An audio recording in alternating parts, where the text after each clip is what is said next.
Fala galera, beleza? Vamos falar desse jogo entre Cruzeiro e Mirassol. O Cruzeiro numa sequência muito complicada, muito inconstante esse momento do time do Leonardo Jardim, muito difícil para o Cruzeiro esse momento de campeonato brasileiro, onde o Cruzeiro nos últimos 4 jogos tem apenas uma vitória. E é complicado, né? Porque o Cruzeiro perdeu para o Santos em casa, o Cruzeiro perdeu pro Mirassol, pro Mirassol não, o Cruzeiro perdeu pro Ceará em casa.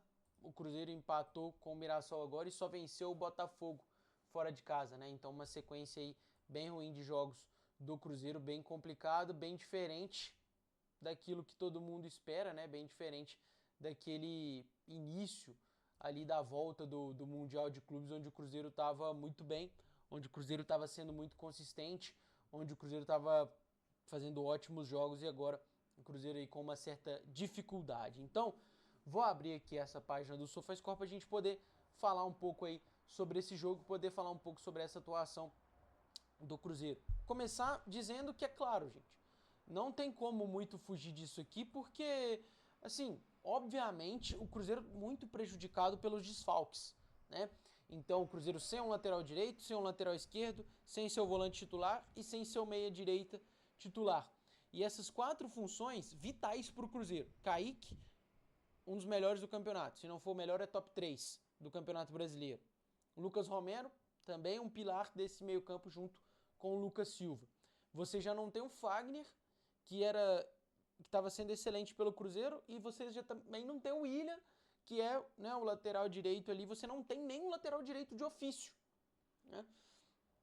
E aí, sem contar com a perda do lateral direito, você ainda perde o motor do seu time, que é o Christian, que é o meia pela direita. Porque se a gente tem ali uma inconstância na defesa no lado direito do Cruzeiro, muito pelo William não ser um grande defensor, sim um ótimo jogador para atacar, mas não um ótimo jogador para defender, você tem um Christian que é um caminhão, que é um ótimo jogador defendendo, que é muito aplicado sem a bola para segurar as pontas ali desse lado direito, e o Cruzeiro não tinha nada disso hoje, né? Então você tem o Wallace ali no lugar do Lucas Romero, o Eduardo no lugar do Christian, então são duas funções ali de muito questionamento. O Wallace, ele ainda não se provou, ele ainda não fez o seu nome no Cruzeiro e está muito longe de fazer o seu nome no Cruzeiro. O Eduardo também, sempre que entrou ali na função do Christian, não foi bem, né? O Eduardo atua bem melhor ali como segundo volante do lado do Lucas Silva, do lado do próprio Lucas Romero, mas muito provavelmente o Matheus Henrique não tinha condições adequadas de jogo para poder iniciar ali na ponta ou na meia direita ali no lugar do Christian, que o Matheus Henrique seria o titular, ou melhor, o reserva imediato dessa posição no caso desse impedimento do Christian de jogar. Então você já coloca isso tudo num bolo que já é muito difícil para o Cruzeiro. Além de enfrentar o segundo, ou melhor, além de enfrentar o quarto melhor mandante do Campeonato Brasileiro. A gente vai ver aqui pela tabela o quinto melhor mandante do Campeonato Brasileiro, que é o Mirassol, que está fazendo uma campanha surreal aqui no Campeonato Brasileiro, não perdeu dentro de casa, não perdeu para ninguém dentro de casa. E é um problema do Cruzeiro, né? 2 derrotas aqui dentro de casa, é foda.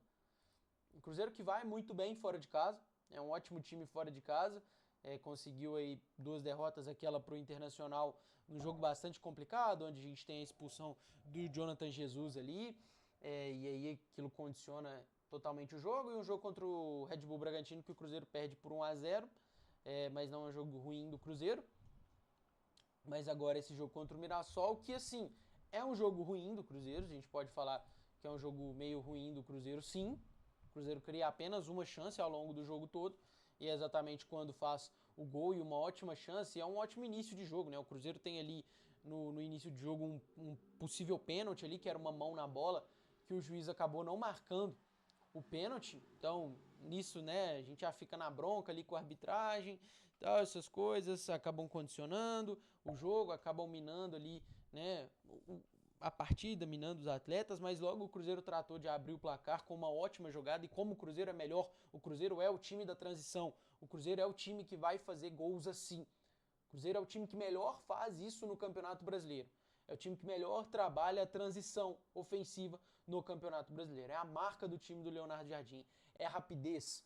É fazendo pressão na defesa, fazendo pressão ao portador da bola. É o Wanderson roubando essa bola e já iniciando uma jogada, com o Lucas Silva dando tempo da jogada, dando passe de qualidade, abrindo o jogo. É Caio Jorge e Matheus Pereira se entendendo lá na frente, conversando, fazendo uma jogada mágica como esses dois conseguem fazer nesse gol do Cruzeiro. É a marca do Cruzeiro, é a característica do time, é a transição, é onde o Cruzeiro é mais forte com o Leonardo Jardim. E o Cruzeiro é esse time, é a essência desse time do Cruzeiro, do Leonardo Jardim, os gols em transição que o Cruzeiro faz tão bem, e a dupla Matheus Pereira e Caio Jorge aparecendo de novo, o jogador que mais deu assistências, o Matheus Pereira, para um outro jogador marcar gols, e o jogador que mais marcou gols com assistência de outro jogador no Campeonato Brasileiro, a dupla Matheus Pereira e Caio Jorge, muito bem, mais uma vez se entendendo muito bem, mas a partir daí as coisas começam a degringolar, né? E o Cruzeiro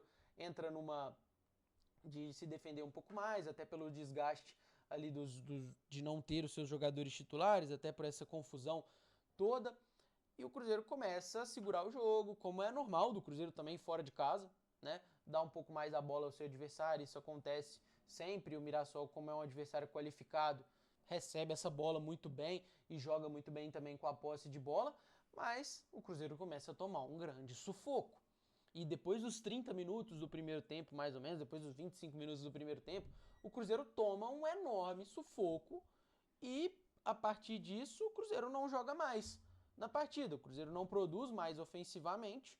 Então você vai ter, como eu disse, né, uma grande chance criada pelo Cruzeiro, 8 chutes, somente 2 no gol, enquanto o Mirassol finalizou 21 vezes, mas também sem tanta qualidade. Obrigou o Cássio a fazer somente 2 defesas aqui, né? Então, na verdade, né, não são 2 chutes do gol, são 3, né? Porque um entra. Então, 3 no gol pro Mirassol, 3 no gol pro Cruzeiro também. Você vê que não é um volume muito grande de finalizações criadas, mas é uma qualidade melhor do Cruzeiro em relação ao Mirassol, que chuta 21 vezes e consegue acertar o gol apenas 3 vezes, né? Então, mas mesmo assim, o Cruzeiro dá muito espaço pro Mirassol, o Cruzeiro deixa o Mirassol jogar muito, mas isso acaba sendo muito danoso para o Cruzeiro, onde o Negueba recebe uma bola ali muito bem e assim, consegue dar um drible no Wallace ali, que estava marcando, dando muito espaço para o jogador do Mirassol, e ele consegue acertar um chute de rara felicidade, né? E aí entrando nessa do Wallace, porque é um jogador muito criticado pela torcida do Cruzeiro, e é um jogador que foi muito criticado nessa partida, muito pelo gol ter sido ali em cima dele, né, de certa forma. Mas eu não acho que o Wallace jogou mal, não vejo esse problema todo no Wallace, mas é um jogador que precisa de confiança, é um jogador que precisa de sequência. O Wallace não tem sequência no Cruzeiro. Então vai descartar? Vai vender o Wallace? Vai perder o dinheiro? Vai emprestar o Wallace? Vai simplesmente descartar o jogador que veio com muita moral para o Cruzeiro?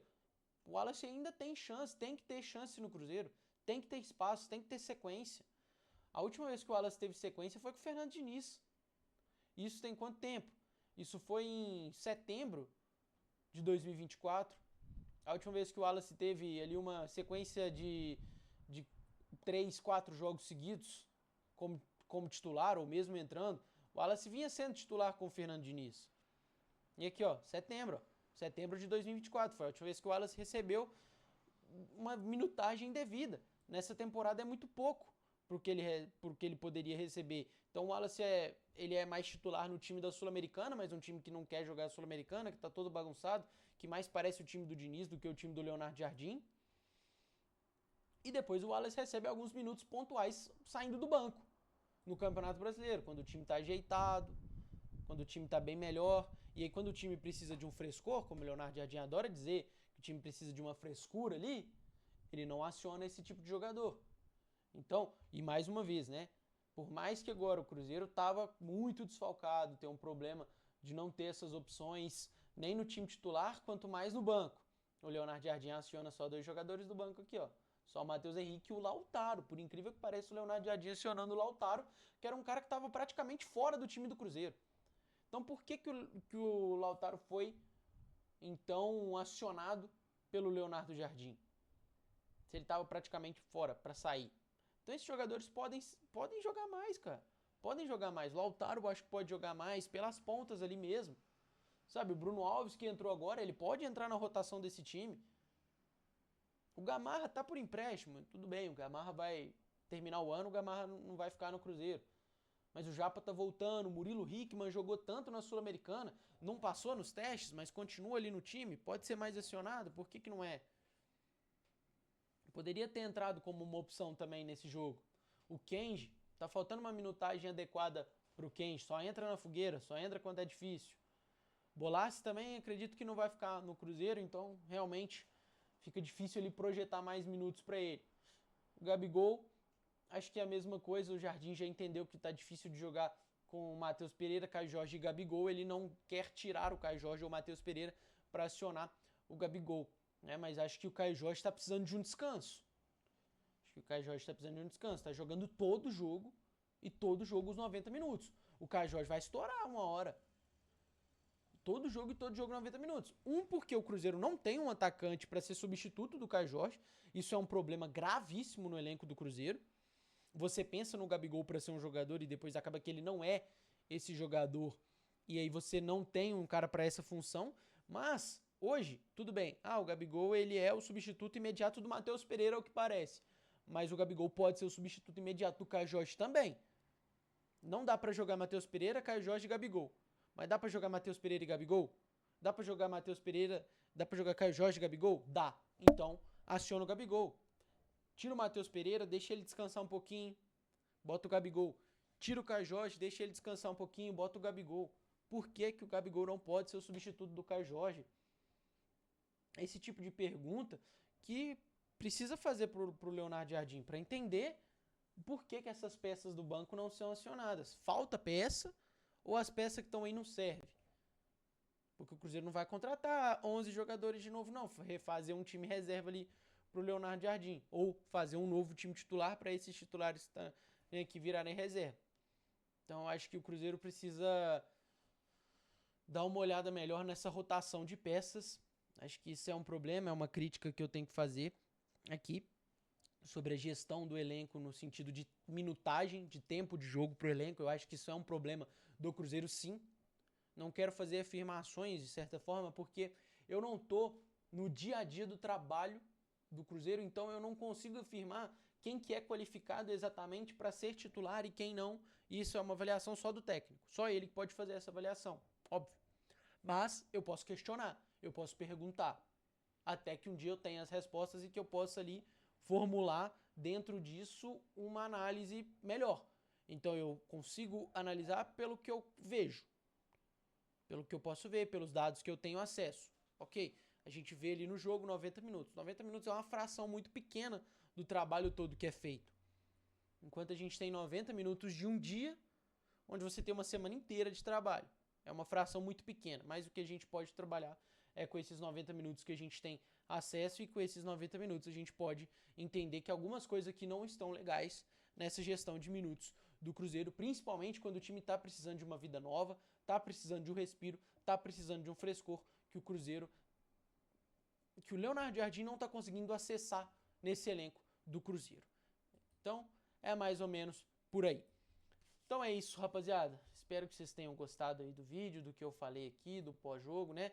Sei que do jogo ninguém gostou muito do resultado. Assim, é um resultado que fica bom no final? É um resultado que fica bom pro Cruzeiro, porque jogar com o Mirassol fora de casa é muito difícil. Mas é um jogo que não é bom do Cruzeiro de certa forma, e o Cruzeiro fica devendo nesse jogo, fica devendo nesse sentido, beleza? Então, é isso. Espero que vocês tenham curtido. Deixa um like, se inscreve, deixa seu comentário aqui, por favor. O canal tá crescendo, tô gostando muito de voltar a fazer vídeos por aqui, voltar a fazer vídeos no YouTube, falar sobre o Cruzeiro aqui com vocês. Vejo que tem muita gente curtindo, então agradeço todo mundo que tá por aí e vamos trazer mais pessoas por aqui. Então é isso, tamo junto, valeu!